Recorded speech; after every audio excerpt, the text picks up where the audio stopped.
Welcome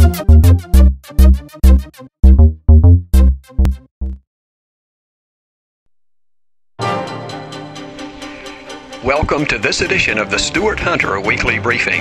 It's your guide to all things happening in the Fort Stewart and Hunter Army Airfield communities.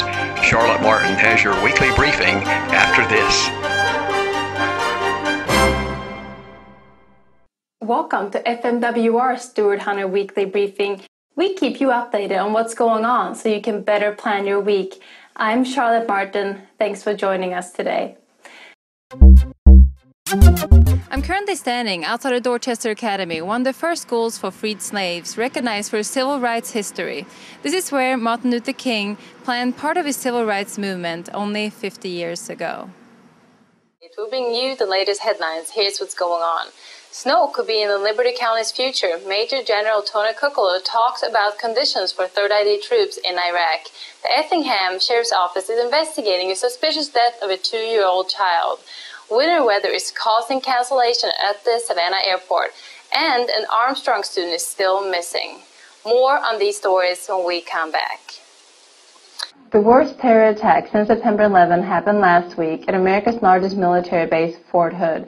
And we're all wondering what was the tipping point that turned suspect Major Hassan into a mass killer. We talked to Dr. Chris Warner at Fort Stewart to find out the appropriate action for the Army to take right now. Welcome to this week's Stewart Hunter Weekly Briefing. There's some great events going on at Fort Stewart and Hunter that will help you plan your week. I'm Charlotte Martin. Thanks for joining us. That is actually a 25% drop since the count in 2008.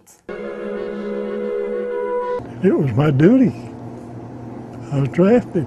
I didn't have nothing to say about it. We have a busy but fun week ahead of us, and Halloween is just around the corner.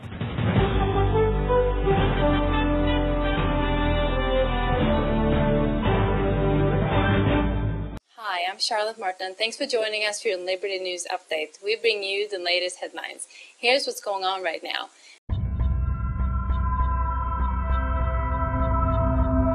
Multiple deployments have become a way of life for our soldiers, which increases the burden on children and teenagers.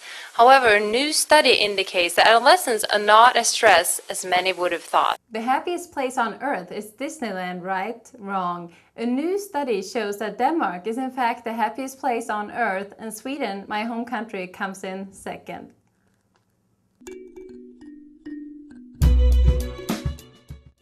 Construction on Gateswood Cafeteria is keeping dorm residents from sleeping. Students and faculty are still working at the hall. The plan is to move everyone out by August. This edition of Campus Connection was written, reported and produced by students. Friday morning at 9 a.m. the fire took over and a 2-month-old baby died. The father tried to save his son, but the fire was just too intense. Nationwide annual sales of organic produce are rising, creating a new billion-dollar industry. There are only 9 organic farms on Oahu. Hi, I'm Charlotte Martin, and this week I talked to local people here in Hinesville to find out how you have been affected by the economic downturn. After all, we're still in the recession and many local businesses have closed and many more are laying off workers or cutting hours. We, your local news source, want to know how you deal in these tough times. Getting around town is easy on the MBTA, the nation's oldest public transportation system. Welcome to 2010's first Stewart Hunter Weekly Briefing, brought to you by FMWR. Turn to us when you want to know what's happening. I'm Charlotte Martin, and I hope you tune in with us next week.